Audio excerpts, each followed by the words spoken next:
When someone you trusted breaks your heart, the pain is not just emotional, it feels physical.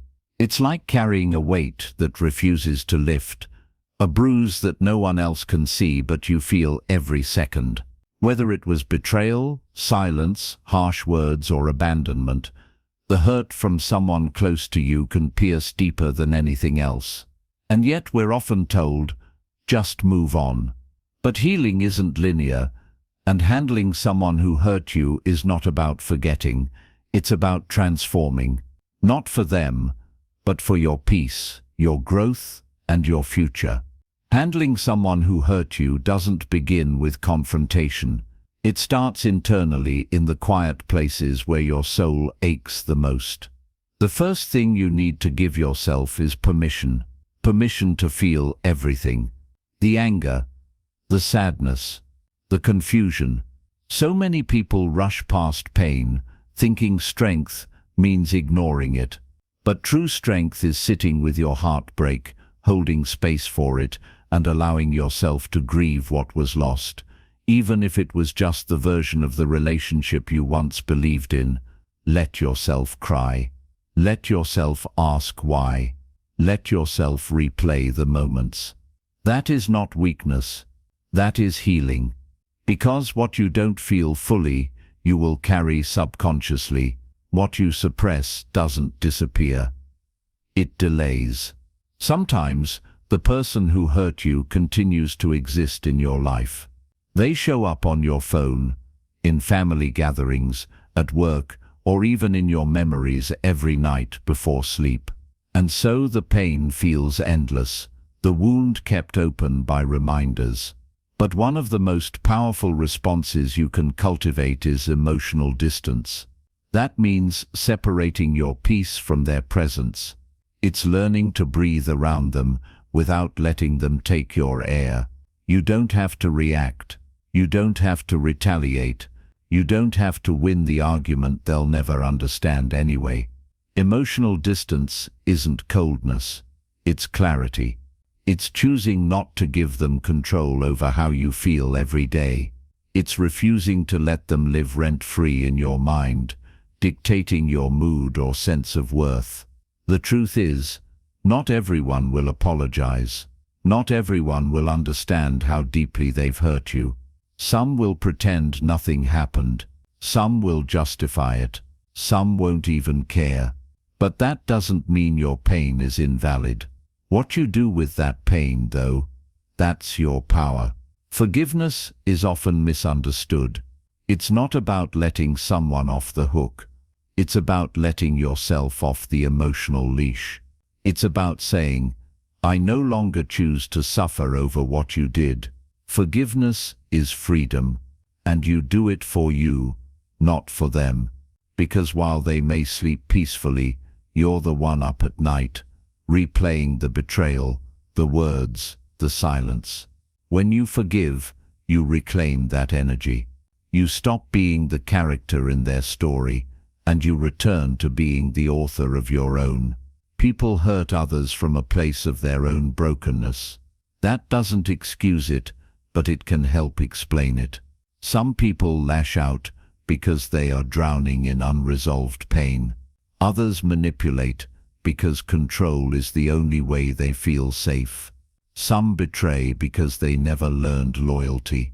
Recognizing this doesn't make the hurt go away, but it removes the illusion that their actions were a reflection of your worth. The moment you understand that their behavior is more about them than it ever was about you, something inside you softens. You stop internalizing. You stop asking, what's wrong with me, and start understanding there's something unhealed in them.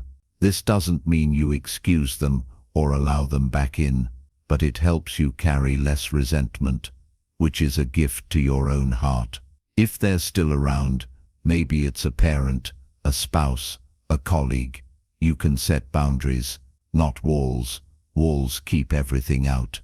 Boundaries let the right things in and protect you from what no longer serves your peace.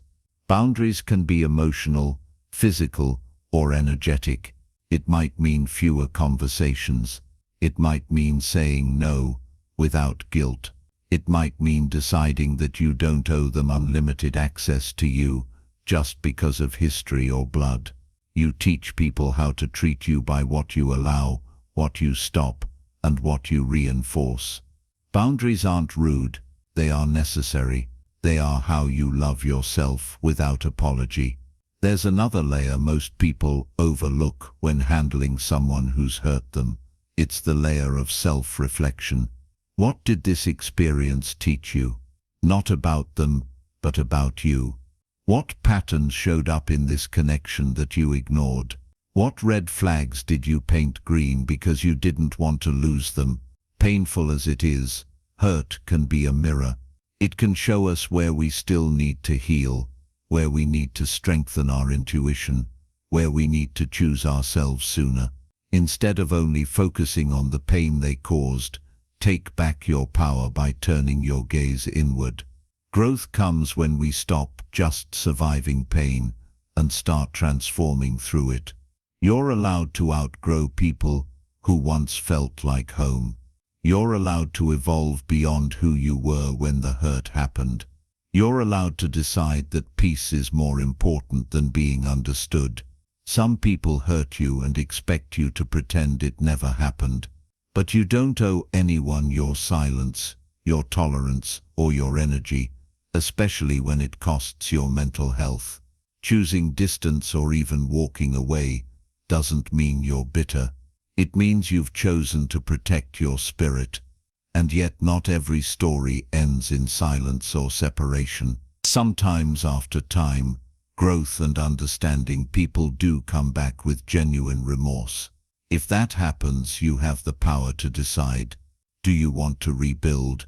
Do you want to reconnect with new terms? Or is the damage irreversible? Forgiveness doesn't mean reconciliation. Reconciliation is a choice, and it should only happen when safety, trust, and mutual respect are present. Don't confuse second chances with repeated cycles. You're not here to be tested again. You're here to honor your evolution.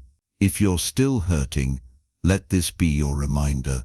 You are not weak for feeling. You are not foolish for trusting. You are not broken because someone else couldn't handle your heart. Your emotions are valid. Your story matters. And your healing is your responsibility. But it doesn't have to be rushed. Some wounds take time. Some take distance. Some take tears, journals, therapy, or silence. That's okay. Don't compare your healing to someone else's highlight reel. The person who hurt you may never understand what they did. They may never acknowledge it. And you may never get the closure you hoped for. But closure isn't always about them. Sometimes it's the moment you choose to stop waiting for the apology and start writing a new chapter. One where you are no longer defined by the wound but by how gracefully you rose from it. One where you take back your joy, your energy, your life. Handling someone who hurt you doesn't mean getting revenge, changing them, or even making them see the truth. It means returning to yourself. It means learning how to carry the scar without letting it reopen every time you see their name. It means surrounding yourself with people who love you in ways that feel like healing, not harm.